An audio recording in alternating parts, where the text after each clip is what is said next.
No, may as well get the show on the road, huh?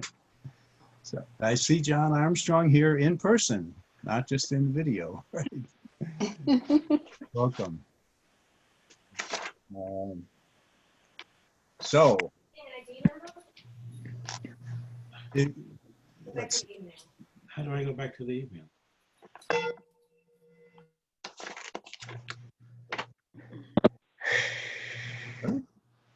with I want to welcome you all to the Bloomington Rotary Club's weekly celebration of service for May 19th, 2020. I'm Aaron Davis, current club president, and it's just great to see everyone here, including our special guests. So wherever you are, thank you for being here. Uh, and now Jim Bright is going to introduce one guest to lead the pledge and share a reflection. Okay, it's my pleasure to welcome today a longtime friend of Rotary who these days lives in Kansas City. She just received her master's degree in opera performance. Jessica True. Jessica, would you like to lead us in the pledge and give our reflection? Yes. I'm sorry, I didn't realize I was. Yeah. Oh, in the Pledge of Allegiance? Yes, oh, please. I was like, wait, are we doing the Rotary 4Ds? No, okay, good. Okay. I pledge allegiance to the flag of the United States of America and to the republic for which it stands, one nation, under God, indivisible, with liberty and and justice justice for for all. Okay, Jessica. All right. Well, I have a short reflection on my experiences with the Rotary Youth Exchange program. I actually stumbled upon Rotary through a Google search, of all things. I was a junior in high school and kind of really tired of it. And so I found the Youth Exchange program and was thrust into this wonderful world of service and community. At first, I was a little intimidated by the 30-page application and the tuberculosis test, but thank goodness for Elise Kahn Powers' patience and generosity of spirit for getting me through it.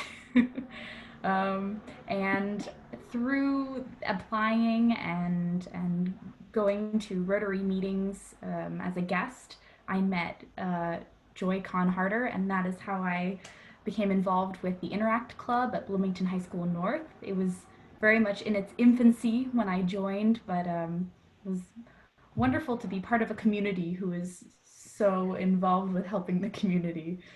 So I was glad that I got to participate at least for a little bit before I left on my exchange.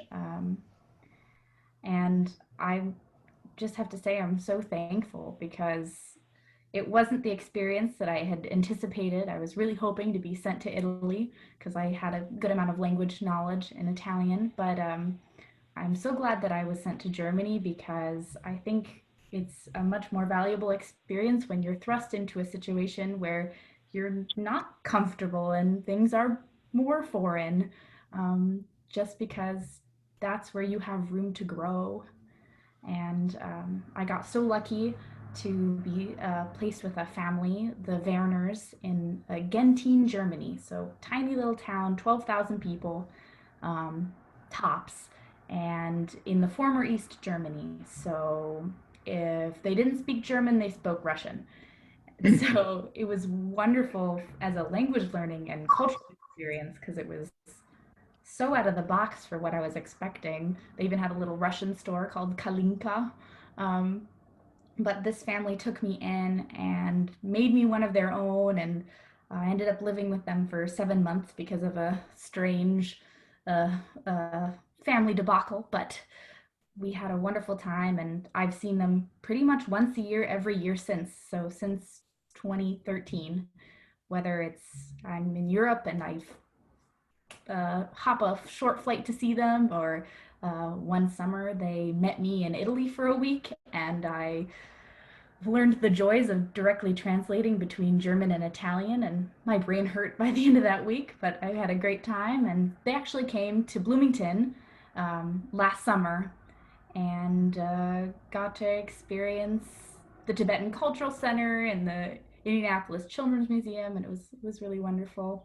So thank you all, and thanks past and future Rotarians for supporting this program, because wow, does it open your eyes and help you grow and make you a better person. And I think everyone can benefit from an experience being completely out of their comfort zone and realizing that people are people no matter where they are, and you have something to learn and something to share with anyone. So thank you so much for having me, and thank you for supporting the program.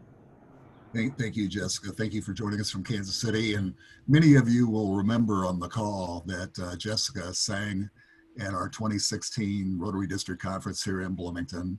And again, she sang, I think, Let There Be Peace on Earth. Oh, I yeah. think it was there at our centennial celebration in May of 2018. So you'll always be special to us, Jessica. Back to you, Aaron. Yes, and Jessica, how's your career going? Oh, it's good so far. It's very much in its infancy. It's not a great time to be a singer. We're considered super spreaders, so um, boy, do you have to get a lot of air out of your lungs to sing opera. So, but I'm happy to take this time to really focus on my craft, and hopefully we'll be able to come out of this chrysalis a butterfly. So. Have you been able to do any performing online? Um, I have started some projects. I'm currently developing them, but really I've been focused on just what with the university being closed and churches are no longer doing uh, live services. That was a lot of my income. So right now I'm focusing on developing other skills to be able to have a solid side gig until singing can come up again. And once I'm a little more secure, then I'll get back into the singing. Well, I hate to volunteer Alan because he's so busy, but he's a good connection for for dealing with that transition of how to move one's profession ahead. I During should definitely pick your brains, Alain. Just well, we already know each other because my mother was a teacher at the school where his daughters went. That's So right. we've known each other a long time. And your TikTok was amazing. Well, happy to talk with you, and it's so great to have you with us today. Really special. Look forward to being in touch sometime soon. Most definitely. Thank you. and I'd like to acknowledge today's greeters: Jim Bright, Michael Shermis, and Ashley Sullivan, and production supervisor and account owner of Zoom, Ellen Barker. And our reporter for May is Glenda Murray, another past president, of course. So now we're going to introduce the guests who are not here all the time. So I'll start with Jim Bright. Who do we have to introduce? Okay, Aaron, we're pleased to have with us today 3 Rotarians from the Bedford Rotary Club. First of all, past District Governor Judy Bush, current President John Bush. So again, you can say we had President Bush with us here today. And then Raj Hadawi joining us from North Carolina, Chapel Hill. We have Paul Beretta with the Rushville Rotary Club. Paul is the father of our own John Beretta. And finally, we have with us past President Phil Meyer, whom we haven't seen in ages. And Phil, it's so good to have you with us. And Phil, again, was past president of our club. Any other Rotarians visiting today whom I might have missed? If not, back to you. You might mention Jim Cessna again, since not everyone was here in the beginning. Oh, okay. Yeah, Jim Cessna, again with the Bedford Rotary Club. Thank you, Glenda. Jim, it's so good to have you with us here today. Hey, I might follow up. Ann Wink from Germany, after the year 2000, went to Bloomington North High School. She's a former youth exchange student inbound. Okay, and Jim, thank you for mentioning that. Bedford, they're the leaders in our district in terms of the Rotary Youth Exchange program, both sending students overseas and entertaining them there in Bedford. Thank you, Jim Cessna. Okay, and Owen, did you have a guest? Yes, I do, and I'm pleased to introduce Michael Brainerd. I thought it would be appropriate to invite him because he is an actor who has been in films and on television, most specifically in television, the series All My Children and Santa Barbara. I first met him, must be 6 or 7 years ago now. He was in town to pick my brain about Ernie Pyle, and I was amazed to talk to somebody who knew so much about Pyle. Some of you may have heard him on the radio or on podcasts because he is the writer, director, and plays the role of Ernie Pyle in the WFIU series, The Ernie Pyle Experiment. Welcome, Michael. Yes, welcome, Michael. Great to have you here. And Ashley, did you detect anyone else who hadn't been introduced? I'm trying to look through all the screens to make sure we've got everyone. We've got quite a few people. Yeah, so yeah, that's why it's a, if I'm missing anyone. Aaron, I see Otto Ray from the Bloomington. Are you in Sunrise, Otto, or North? Sunrise. Doesn't have his, unmute yourself. North Club. North, yeah. Oh, well, welcome. mm-hmm. Welcome. Anyone else? Yeah, I think we're great, yeah. I think that is everyone. Great. Thank you, President-elect Ashley Sullivan. Well, so greetings to everyone who's signed into this meeting and those who've come here by phone or by internet without video. We may not see you, but we still really appreciate your presence and your participation here. I see Gus Shackles.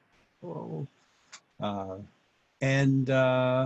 So moving to the Rotary family, we have a couple of birthdays this week, both from organizational members. Marcus Whitted, who's with the Community Foundation, and Elise Zollman, who's with Baird. So happy birthday. I think I did see Megan Thompson also. I'd like to acknowledge the organizational members because we don't always have their names at our fingertips. And then membership anniversaries this week, 2 years, Jim Sims. So congratulations and thank you all for being Rotarians and enriching my life and everyone else here. Rotarians in the news will maybe hold off till the roundabout. I have some Rotary Action updates, and I'll mention them a little more completely than usual. Our celebrations of services have included from 50 to over 80 people. We can hold more. So please keep encouraging members who haven't made it to a meeting to join us, as well as friends and family. We're likely to continue virtual meetings. We'll see, as an option for members who can't make it to the physical meetings, even in the future after in-person meetings do return. So please stay in touch with fellow members during this time. It is stressful and confusing for all of us. Feel free to contact Natalie or myself for help as we mark the 10th week since we last met in the Georgian Room on March 10th. Congratulations to all of us for keeping Bloomington Rotary Club alive and well. and it is. So join us at our next Rotary Zoom Cafe to socialize Thursdays, every Thursday from 7 to 8. But this week, you have a pass. This week, you have a great alternative that we recommend, and that is you'll get confirmation from Alan Barker, but that's during the week of the Bloomington Early Music Festival 2020. And so that's on Facebook Live, Alan? Yes, hi everybody. Yes, it's on Facebook Live. If you just go to Facebook and look for the Bloomington Early Music Festival, you'll come across a page that is the Bloomington Music Festival. You can just see it there. Or you can go to YouTube and search for Bloomington Early Music Festival. Both will be playing the performance on Thursday at 7 o'clock in the evening. And it's a production, it's called La Purpura de la Rosa, which is the first opera in the Americas. So it's going to be a performance of the first opera in the Americas. It's a very nice production. Okay, thank you, Alan. Now, Hal Turner, who is chair of the Monroe County Election Board, who wanted to remind everyone to send in their application to vote by mail by May 21st. That's the deadline, even though the election is June 2nd. So you need to send in the application by May 21st. Our board of directors will meet on Thursday, and according to our bylaws, the board has the responsibility to set our dues each year. So they are considering a proposal to increase dues at this time. Since we have no income from meals, in order to allow our work and our services to continue, that's what we'll be discussing on Thursday. So I just wanted you to know that that's coming up. So stay in touch with any of the board members you know, and look for more information, perhaps on Thursday in the roundabout. And feel free to email me or board members with questions.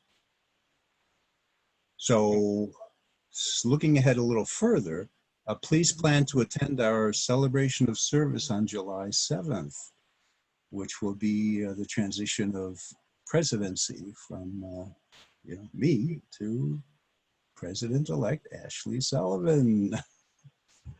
And that's the year. Ashley Sullivan's year is the theme of Rotary Opening Opportunities, and it's a great theme.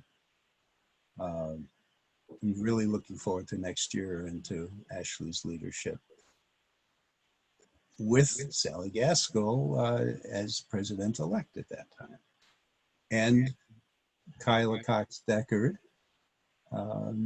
and as continuing as treasurer, and Dave Meyer continuing as club secretary, with Natalie Blaze, our executive assistant. So, I don't know, does anyone have anything to be happy about? Let's do some happy dollars. Sarah.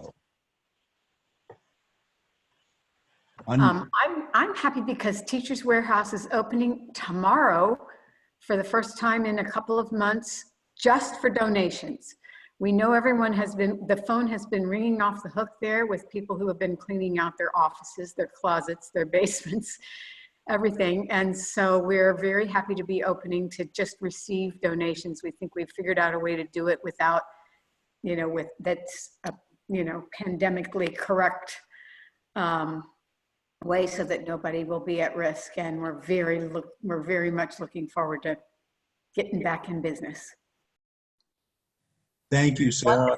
1 to 4 on Wednesdays. And we're all looking forward to getting back to volunteering at Teachers Warehouse, having that all open. But in the meantime, it's really important to stay engaged. And thank you, Sarah, for representing us there.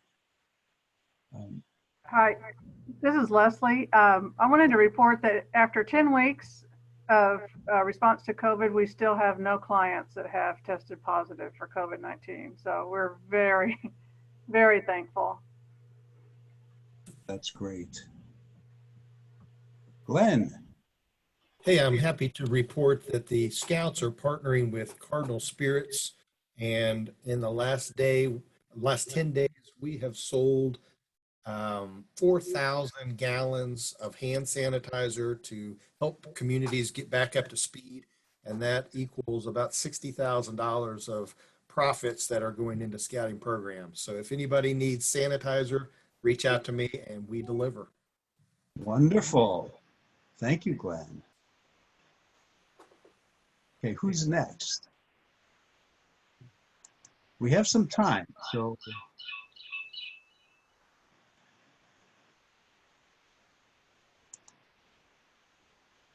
I'm not seeing any hands.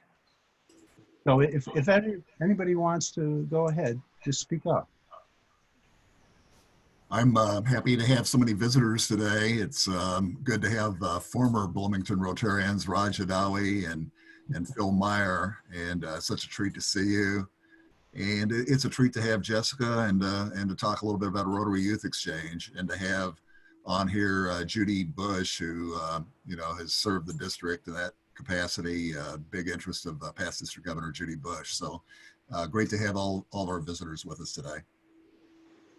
And I was just going to say, it's good to take a moment and be thankful for all of the agencies we have in town who've been helping people through all of these various challenges and crises that we're facing right now. So thanks to all of the agencies and all the people. And I want to recognize Sandy Keller and Joy Harder, who are here. Great to have you here.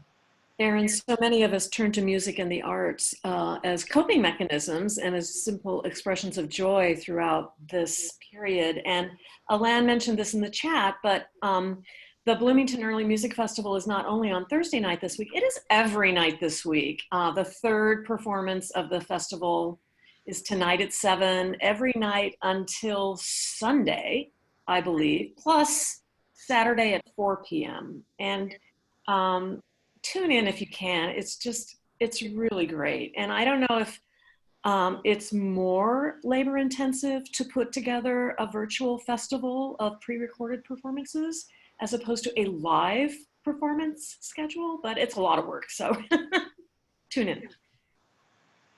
Thank you, Sally. Great. I also want to say hi to Julia Merkt. And the names are flashing around there as the algorithms change. But there were some other people also.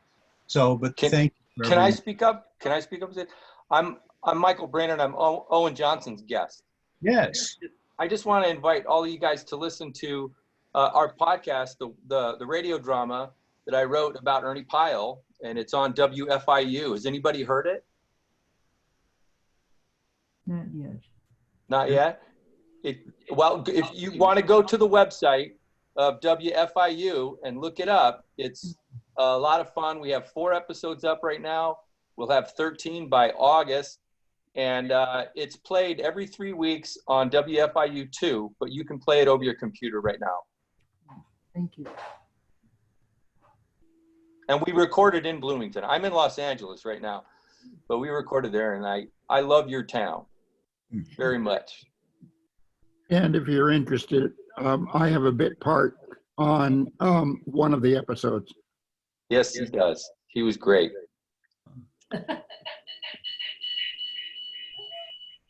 Well, thank you, Mike and Owen.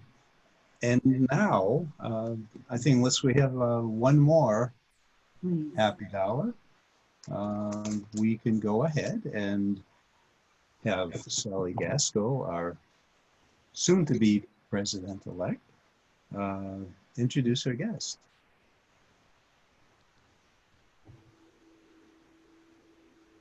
I'm muted. Okay. This is a real pleasure for me to be able to introduce John Armstrong to all of you. John is no stranger to our club. He's been a guest on several occasions. But just to give you a little bit of background about him, he is an actor, director, producer, and coach with 20 years of experience in theater and film. He is specifically co-founder of and co-founder and chief operating officer of Pegasus Pictures, LLC. You may note that he is wearing a Friends of the Pig t-shirt. I dare say he's our first program speaker ever to wear a Friends of the Pig t-shirt. And he's founding executive director of the Bloomington Academy of Film and Theater, a wonderful new entrance to the Bloomington arts and cultural community. John has served as an instructor of acting, voice, movement, musical theater, and Shakespearean studies at a number of different types of institutions, both universities and theater companies. His acting credits in Bloomington include The Santaland Diaries, a one-person play with Cardinal Stage. Raise your hand if you saw him in that magnificent production many years ago. And more recently, Rounding Third, a two-person play with Cardinal Stage.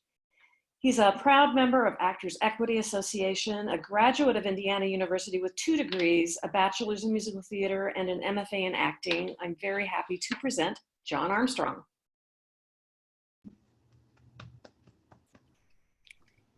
And I believe that John is loading his own slides.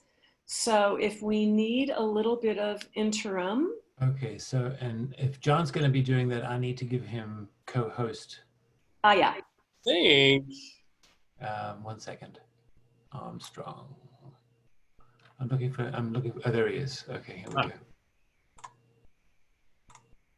Okay, you should be good to go with sharing your screen, John. Okay, I will do so in just a second. First, I'll say hello and thank you very much for having me today. I feel very honored to be asked to come and share the story of our work and what we're doing here in Bloomington. I had the joy of meeting Sarah Laughlin randomly, and the day before my first visit to Rotary, she just said, "Hey, you want to come tomorrow?" And I said, "Yeah, I'm going to come." And I was just so impressed with the group and all the initiatives that you have, but mostly the spirit and energy that permeates the group. So I look forward to being. I'm definitely a future Rotarian. Look forward to joining here in the very near future. I'll go ahead and share my screen here now to make sure that we're rolling correctly. Let me get my keynote up and run. It is Pegasus. And here we go. Are you seeing just the Pegasus logo? No. You're seeing two things? Yeah. Yes. Oh, goodness. Oh, wait, I know what to do. Now, yay, that's good. Hey, that's okay, good. I've got a 2-screen setup so I can both see my upcoming slides and the toolbars and all that stuff. So I'm adapting to the technology. So as I was introduced, I am the COO of Pegasus Pictures and the executive director of the Pegasus Institute and the Bloomington Academy of Film and Theater. And I'd like to just share with you sort of an overview of the genesis of our company and how the journey of how it started and where we are today. When I'm asked to speak, which I'm pleased to be able to do on a fairly regular basis, it's hard for me to kind of pinpoint exactly which part of the story to tell because there's so many things have happened over the last several years since we started. So I think for this group, I just want to talk to you about how we grew and what we're doing now and what things are looking like in the future. I am a 1996 graduate of Brownsburg High School.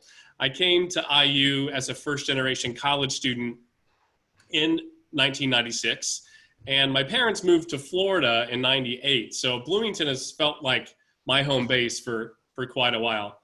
And as a first-generation college student, it kind of took me a little while to find my legs, so to speak, in my scholarship. The first major step I had was being accepted to the Jacobs School of Music as a vocal performance major, and then ended up with a degree in musical theater under the tutelage of George Pinney. And my personal journey is every bit as interesting and winding as my professional journey, but life brought me back to Bloomington in 2004 to get my MFA in acting. And it was there that I met my now business partner, trying to move forward. Oh. Yes. Wait. It's catching up to me. Hold on. Show navigator. Slide. Don't go ahead of me. Arrow. Hold on. I tested this. Believe me, I did. It should. Nope. It's moving ahead. Oh, well, okay, here we go. My business partner, Zachary Spicer. Zach was an undergrad during my years in graduate school. He was actually an English and archaeology major, but later became an actor and has had a really successful career on Broadway and television. And we met in his undergrad years doing plays together. And our lives went separate directions, as you do in the performing arts, and both those directions were out of Indiana. Because as you know, there's not a thriving industry here in Indiana. Both of our journeys led us back to New York City in 2014. Zach had been there for, about 10 years, working as an actor.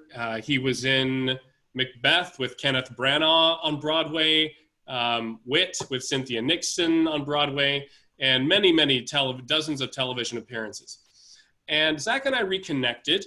I was teaching at the New York Film Academy, acting and musical theater and various disciplines in entertainment. And I got Zach a job teaching some classes. And he said, you know what? I'm tired of waiting for people to give me a chance to do my job. I'm tired of auditioning, and I want to get into feature films. I want to produce my own film. I want to star in it. I want to do it with my friends. And I want you to be my business partner. And I said, I have no idea what that means. I had never been on a movie set, zero experience in film, only in theater. And he said, you know what? I think we can figure it out. And I said, well, all right, maybe we can. So we got started, and we started to ask ourselves a whole lot of questions. How do you produce a movie? We really had no idea. Zach had experience on set as an actor, but not as a producer. And we had to answer a lot of questions, namely, how do you raise money for a film? How do you get actors into your film? How do you get the production together and all of those things? We realized very quickly that we needed to do this in a place where we knew the lay of the land. And we also realized that we were pretty lucky in the fact that Indiana did not have a film industry. And Indiana does not have a film industry because it doesn't have favorable tax legislation for filmmaking. A lot of other states offer great tax incentives and rebates to film in their states. Indiana does not. And as a result, there really is no industry here. So we started thinking, hey, if we make the movie in Indiana, perhaps that's how we can really get it done. And so that's when our Indiana strategy really started to take shape. We started asking ourselves, how do you market a film? How do you distribute a film? And how do you raise the funds? So we thought, if we did something noteworthy in Indiana, perhaps we wouldn't need as many marketing dollars. Perhaps we could self-distribute and get our film out to the world. And if we produce the film in Indiana, we could probably rely on some in-kind contributions from community members, really rely on the community for some of those extra perks that you can't really get together on a small budget. We can perhaps use the university and its resources, create internship programs, perhaps, and then use our alumni connection for consulting, for further distribution, and organic marketing. Well, that was enough to convince some people to invest in our movie.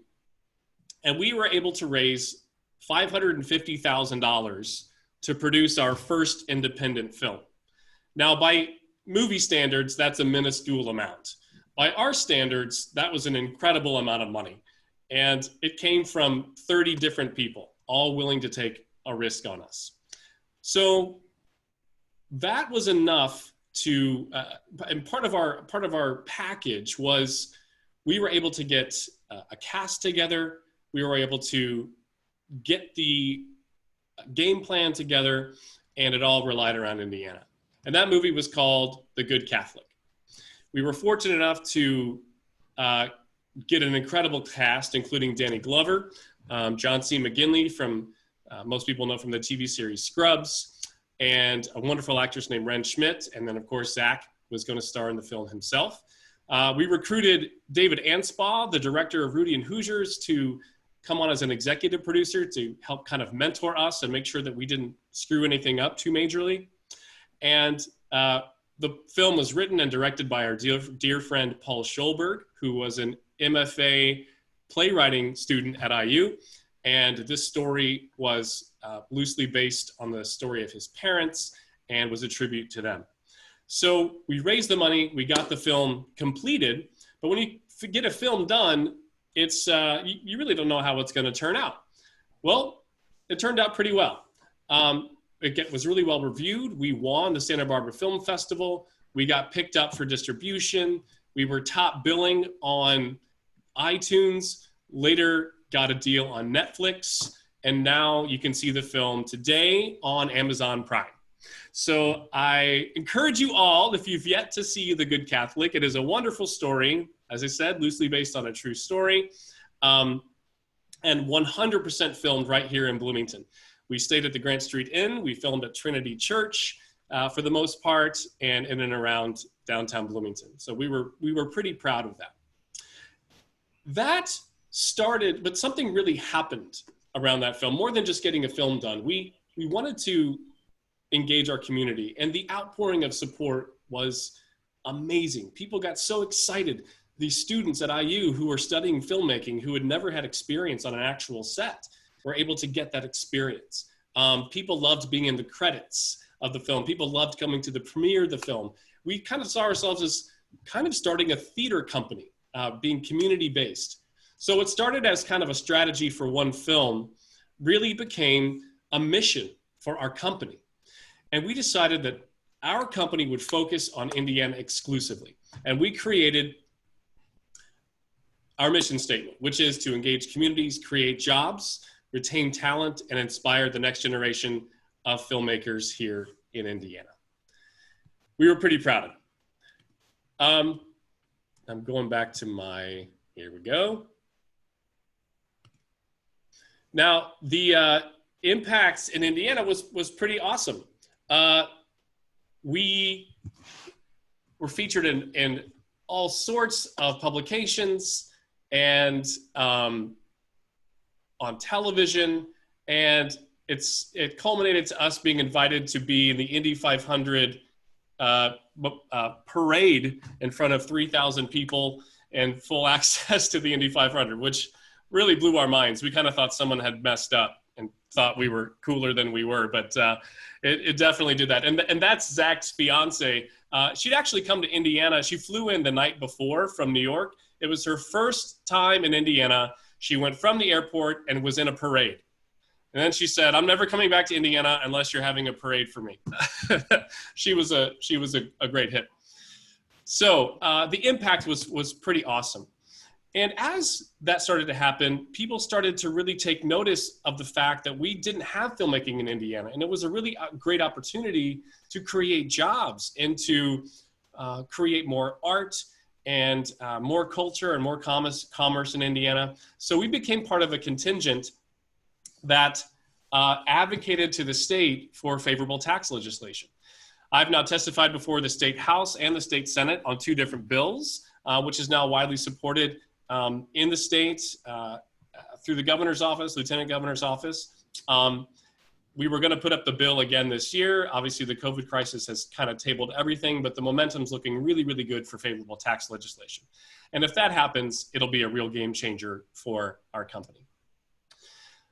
So in creating a company with this kind of vision, this mission, we knew that we had to stay relevant and we had to do a lot more than just make movies. Making movies is very hard. Raising money for movies is very hard.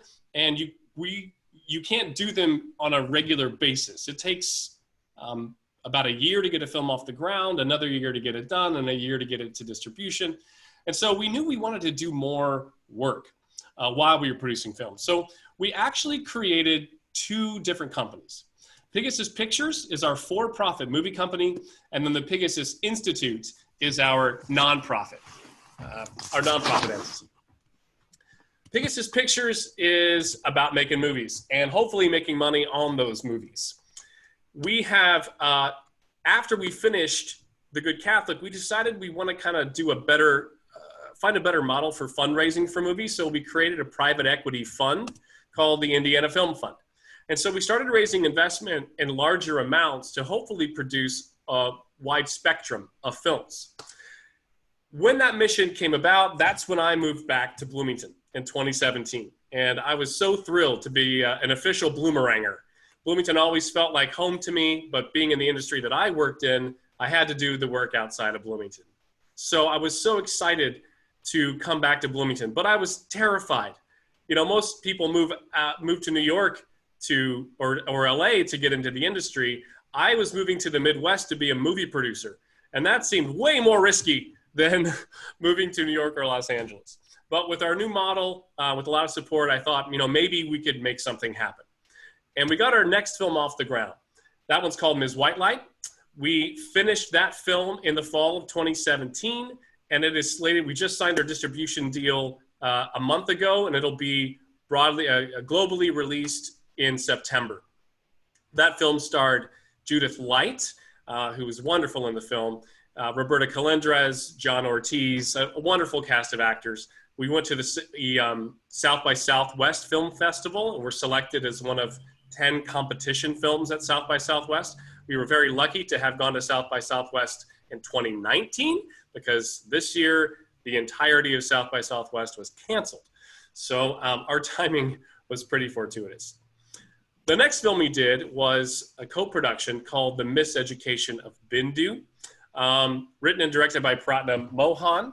And her husband, Ed Tempe, was a Cathedral High School alumni and reached out to us to possibly co-produce Bindu, which we did.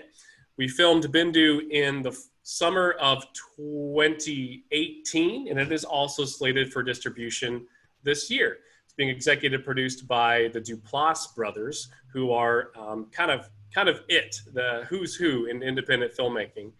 And they've had a lot of success with different films.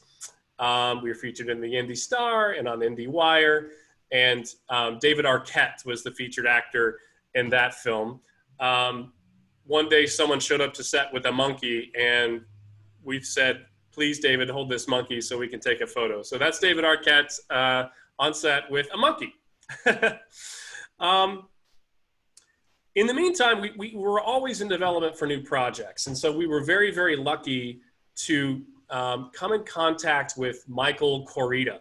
Michael Corita, if you don't know, is a prolific novelist, thriller and mystery novelist from Bloomington. He has written over a dozen novels, many of them New York Times bestsellers, many optioned for films.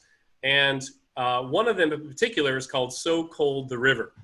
And So Cold the River was set at the West Baden Hotel in and around West Baden and French Lick. And we just, in partnership with Cook Group, wrapped production on our largest film to date, So Cold the River, this last February. We lived in the West Baden Hotel for all of January and February, which after a while started to feel a little bit like, you know, The Shining. And for 2 weeks of that period, they actually closed down the entire hotel so that we could film. We filmed in the French Lick Casino, and it was an incredible experience and really, really tough. We've just finished editing the film. It's going on into post-production, and look for release of So Cold the River next year. There's the famed West Baden Hotel. I'm sure you're all well aware, but if you haven't been, as soon as it's reopened, you must go and keep an eye out for So Cold the River next year. Simultaneously, while doing all this film work, we've been on the ground doing work with the Pegasus Institute, which is our nonprofit entity. The Pegasus Institute has basically 3 different initiatives. The Wilmington Academy of Film and Theater, a statewide high school screenwriting competition in which a film is fully produced with high school students and professional filmmakers called Project Pegasus. And for the last couple of years, we've hosted the Labyrinth Theater Company from New York City in Bloomington with a New Works Writers Intensive, where we create new plays and new screenplays. The thing that was really amazing in the process of Ms. Whitelight was we got on the radar of Cook Group, specifically Pete Yonkman, who's now the CEO of Cook. He came to set and saw us in a warehouse on the south side of town. There's a big warehouse right across from the Bloomington Valley Nursery, off the road a little bit. And we were filming. We built a soundstage inside this giant warehouse. And he said, "What are you doing here?" And we said, "We're making movies." And he said, "How can we help?" And so we started a partnership at that time. One of the big problems in shooting in a warehouse is that every time it rains, you have to stop production because the sound of the rain on the roof is so bad, it ruins the sound in the movie. So that was one big hurdle we had. So we got in partnership with Cook Group with our first goal of creating a studio for ourselves. And I'm actually sitting in it right now. We started looking for a space in 2018 in the spring. We settled on, if you folks may recognize this building, it is the former Red Cross building on 7th Street, directly next to the Grant Street Inn. It's a little unassuming from the outside, but on the inside, it's quite large. And we broke ground, I should say we broke the interior. We started demolition on the building on the inside in the fall of 2018 and opened the Bloomington Academy of Film and Theater in February of last year, 2019. Started out as a vision, which is to create the largest hole we could in the middle of the building so that we could hang a grid and some lights. And since then, it's been bustling with activity. We have cabaret performances, film productions and tutorials, adult acting classes, kid acting classes, music classes. We did a camp last summer with Cardinal Stage. I'm sitting in our dance studio right now, a nice small little dance studio with ballet classes for all ages. The lobby out in front, which is a lot of fun to hang out in. But even more fun is the basement, which is the full footprint.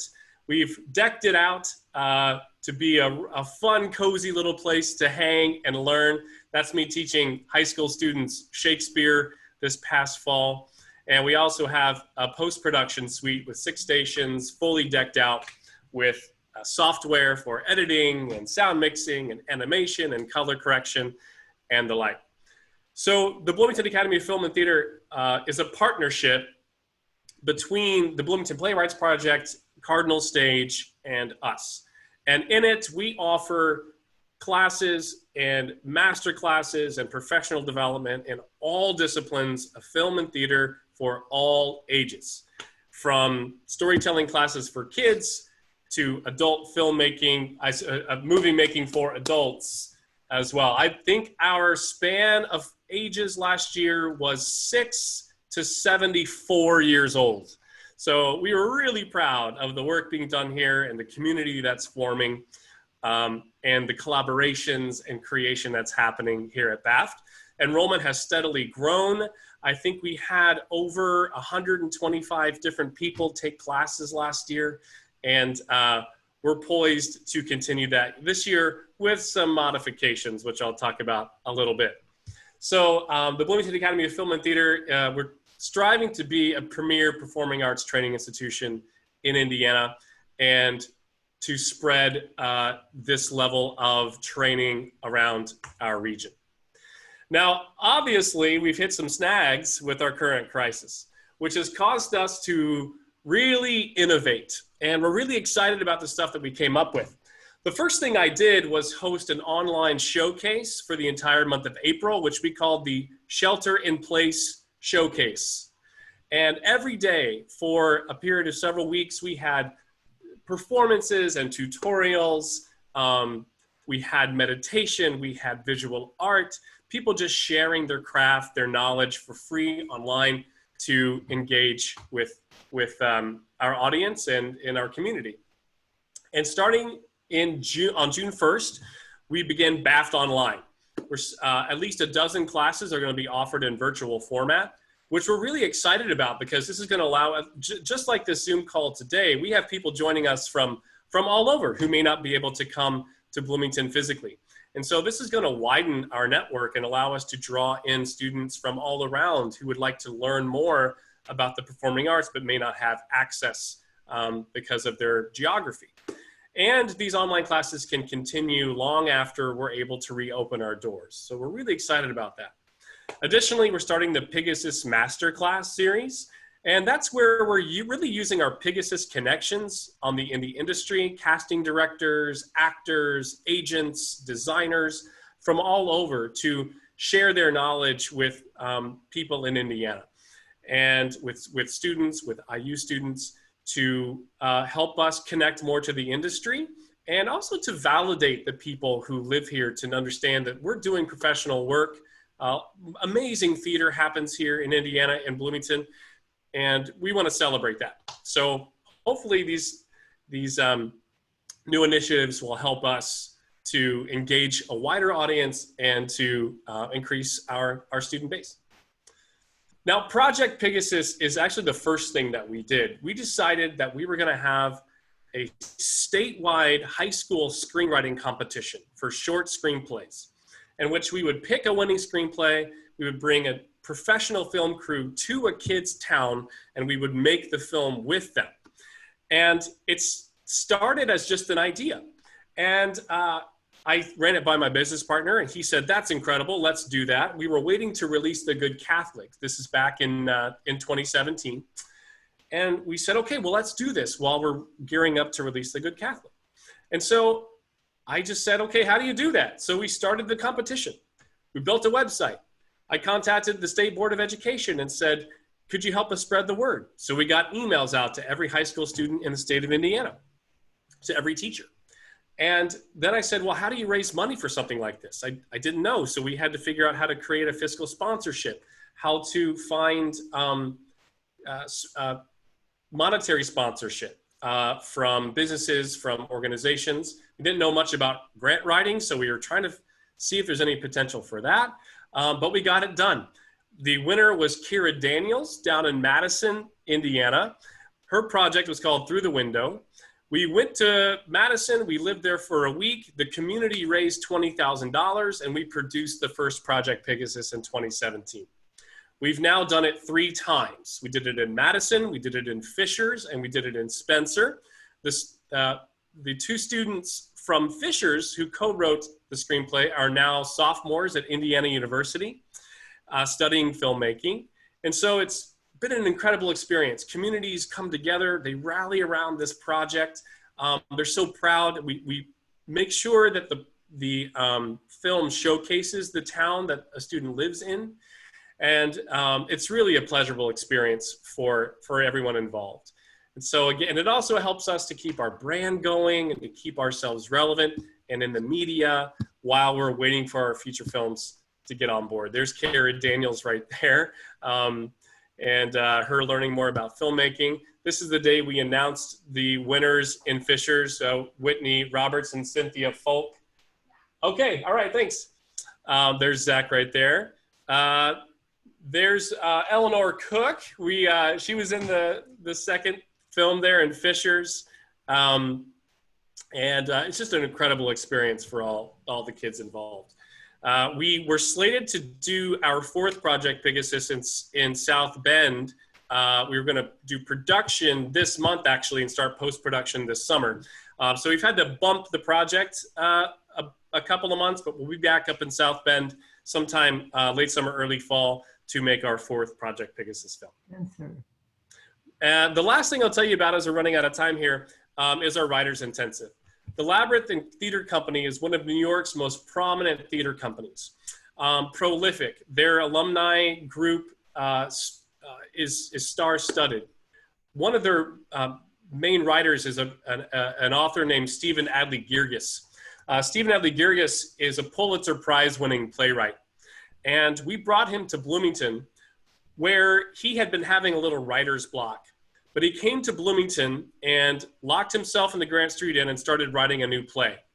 That play He finished the first act in 2018. He finished the second act in Bloomington on 2019. It premiered off Broadway earlier this year and is now the most award-nominated off-Broadway play this season. And it was written right here in Bloomington. We actually had a reading of it last summer with Stephen Adley Girgis, and Jesse Eisenberg wanted to come because Stephen is Jesse's favorite playwright. So we actually had an Academy Award nominee and a Pulitzer Prize winning playwright in our studio last summer, right here in Bloomington. So it blew our mind. But the most exciting thing is it starts a dialogue. We had, you'll see some familiar faces, John Weichart, Pete Yonkman, Evan Martin is there, along with members of the theater company. We had a town hall to just talk about the state of what's going on in our country and to find ways to connect.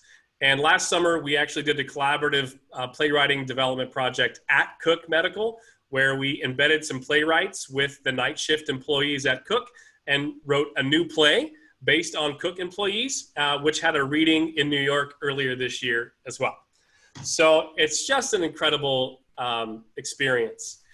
So as I said, Zach and I reconnected in the fall of 2014 and said, let's make a movie. And here we are less than 6 years later with 3 movies under our belt, 4 movies under our belt, 4 Project Pegasus, 3 Project Pegasus films, an academy, a studio, a writing intensive. And that's all because we decided to make a commitment to community. And when people commit to community, amazing things happen. And so we hope that our work is enriching the community, and we hope that we can continue to do that. We actually, last thing I'll say is Cardinal Stage just moved in.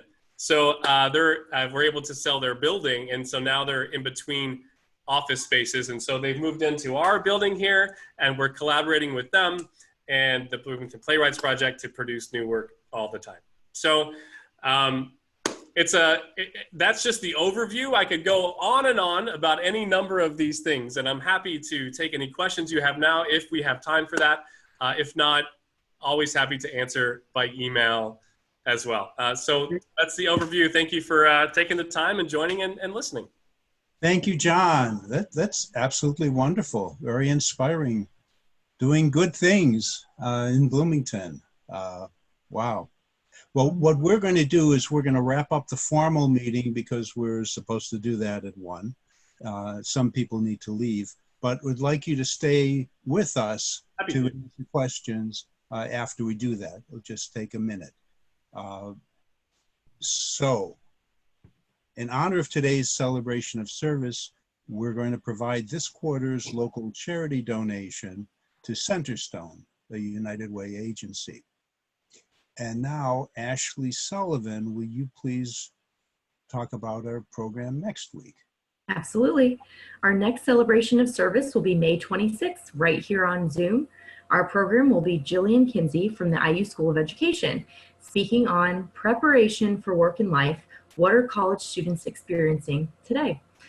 And she will be introduced by our very own Lynn Schwartzberg, which I'm looking forward to that. And can't wait to hear what students are going through. So join us next week. Okay, thank you, Ashley. And now just for the thought of the week, which is about the difference between knowledge and wisdom, something we're all always working on. I hope you haven't heard this recently, but it's from Brian O'Driscoll, an Irish athlete.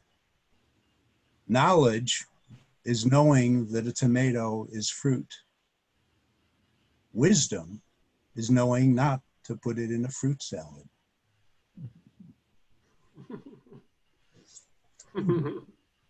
That's good. That's good. Please share the 4-way test with us. And Alan?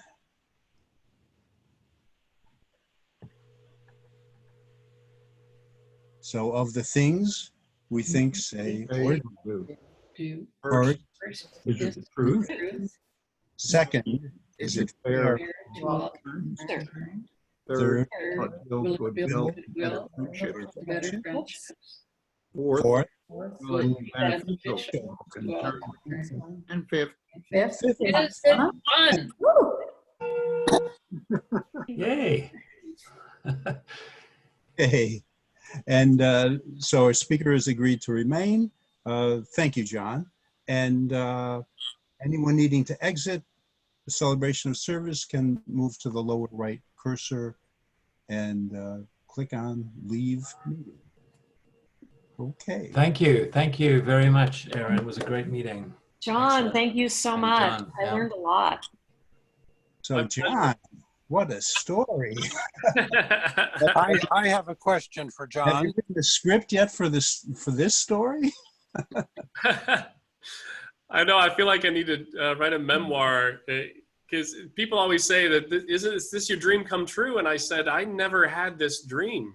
Yeah. And now that in this, we'll call this the after hours conversation. I'd like to share just personally. As I said, I started college as a first generation student, and I really floundered. I was failing my classes, but I was taking voice lessons in the Jacobs School with a grad student, and he said, what are you doing with your life? And I said, well, failing. And he said, maybe you should audition for music school.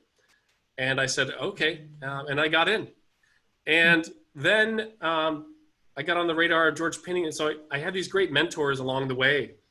And I did summer theater in Colorado before the summer of my senior year. Had a showmance, we like to call it, with a young lady, and got married and had a son. And then came back to graduate school. My son was, once I had a child, it was like, oh man, I can't be a starving artist. What do I do? And grad school sounded like a great idea. So my son was born 2 weeks before graduate school started. Soon after graduate school, I got divorced and became a single father. And so that really threw my life for a complete loop. So if I would have told myself 10 years ago, my 30-year-old self, or I'm 42 now, hey, what you're going to be doing in 10 years is this, this, and this, I wouldn't have believed it. So I think my memoir is like a happy accident, or a happy accidental life, because I'm so joyful and so happy for all the blessings in my life. But it really was just trying to do the right thing one step at a time, and trusting, relying on people, and trusting that things will be okay. And here I am. Okay, Tim Jessen had a question. Yeah. Yes, I had a question, Jonathan. Has this story, it's a wonderful story. I'm glad I stayed all the way to the end. But has your story been written up in the Herald Times or anywhere? I'm kind of new to hearing about this. I'm sorry, I'm very interested in the arts. No, that's okay. Yeah, we've had several write-ups in Blue Magazine, and in the Herald Times and Indy Star, and been on news at various times. I guess it just kind of depends on what lands on your lap and on the day that you look. But yeah, we again, it hasn't been that long in a span of time. So yeah, we've had some write-ups periodically. Well, Joel Pearson, who writes about the theater with Connie Chakalis, and they have nothing to write about. And the other day he talked to me and he said, if you can find anybody that would make a good column for me, please recommend him. And I'm going to recommend you because Please do. He's looking for people to fill his column when there isn't any live theater going Well, on. I know I did a musical at the BPP with Connie as well, so I know her. But yes, please do. I'd love to. Always happy to talk. I'll talk about myself all day. Well, your story was wonderfully told. Thank you. Well, thank you. I really appreciate that. Thank you for saying so. Hey, John, I have a question about the name origin of Pegasus. So Pegasus was a mythical winged horse. Yes. How did you come up with Pegasus, the mythical winged pig? My partner gets credit for that. He was raised in a home that they were literature buffs, and he was always a big John Steinbeck fan. And on the inside cover of John Steinbeck novels, there's a sketch of a Pegasus and a quote in Latin that translates to lumbering souls striving to fly with not enough wing spread, but plenty of intention. And I thought, he said, that sounds like a independent film company, so let's call it Pegasus. Nice. We had a marketer tell us once, he said, hey, love it or hate it, once you get it, you don't forget it. And I was like, right, great, so we'll stick to it. Nice. I think it's wonderful that you stress the idea of community. Community is so important. Absolutely. Couldn't And be stressed enough. film company, movies by nature are transient. You know, you go to this location, you go to that location. And so they move around a lot. And it's rare for a film company to say, I'm going to stay right here and make my radius my community, which for us can be the whole state of Indiana. Specifically, you know, our home base here, base of operations is Bloomington. So theater companies do it all the time. And our background is theater. Zach and I are both theater actors first. And so it seemed like a no-brainer, but just something that doesn't happen a lot in the film industry. So so far it's working out. Hopefully we'll keep the momentum. And communities have unending stories, as Mike Parita knows. Yeah. Absolutely, absolutely.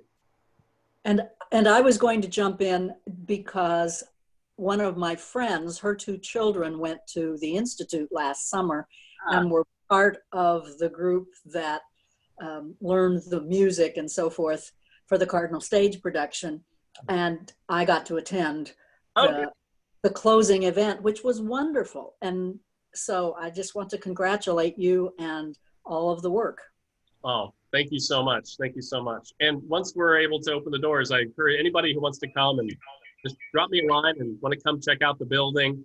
Always happy to give a tour. Good. Hey, John, I have a quick question for you. I actually just sent you an email as well, so you can respond to that as well. Yeah, I think I saw it. That's a wonderful thing about watching this virtually, because you can actually send people messages while you're watching it. Amazing. But congratulations, extraordinary. I mean, what you've been doing over the last 10 years is knockout amazing. Oh, one of the questions that I have for you is just about IU, whether you've been able to intersect much with Indiana University and what the shape of that looks like. Absolutely. We've had on all 4 of our films, we've had a pretty robust internship program with the media school. And when we first, when we did The Good Catholic, we had an internship program with the media school. And they came to set and nobody knew how to do anything. They didn't know how to set up a basic stand. So we were kind of like, well, what's going on there? And since then, they've really revamped the program. They brought in a new professor named Craig Erpelding. Craig has extensive experience in Chicago on network television shows.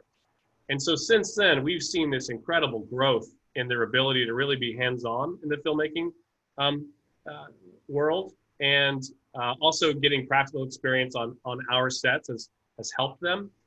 We've seen students, and also like one of my proudest stories actually is our high school project. We had someone intern with us on the high school project in Fishers, Indiana. He was later hired on set for the Miseducation of Bindu, and now he's been hired in paid jobs continually. He actually decided to forego college because he was getting so much work opportunity, which is what I go and talk about to the Indiana Economic Development Commission and the state Senate. I say, you know, these are skilled jobs that people can learn, and they don't necessarily require a 4-year college degree. Yeah. So we're also working with Ivy Tech to create some certification programs to help build the job market that way. But also the high school project here at Daniels wants to come to IU. Whitney and Cynthia have come to IU, and they're just excited to come and study and be a part of Pegasus, and be able to provide that practical experience is something we're really proud of. What happened? That's great. Thank you. Spencer. What happened with Spencer?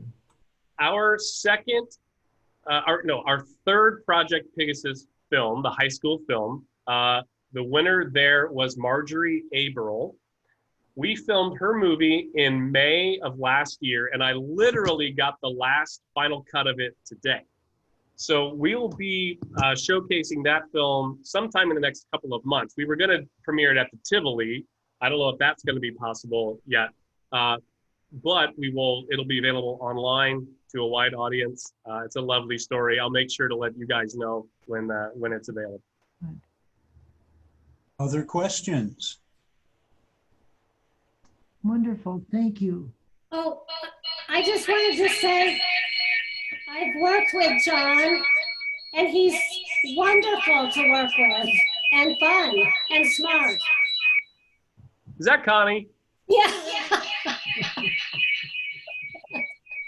You're sounding otherworldly. That was John's effect on my acting. Hey, John, what is your email? It's my full name. It's John Robert Armstrong at PegasusPictures.com. Thank you. You bet. Well, John, we would love to see a lot more of you. I can't wait. You have paperwork? I have. And I'm going to go ahead and stop the recording now. So here we go. Okay. Great. Thank you.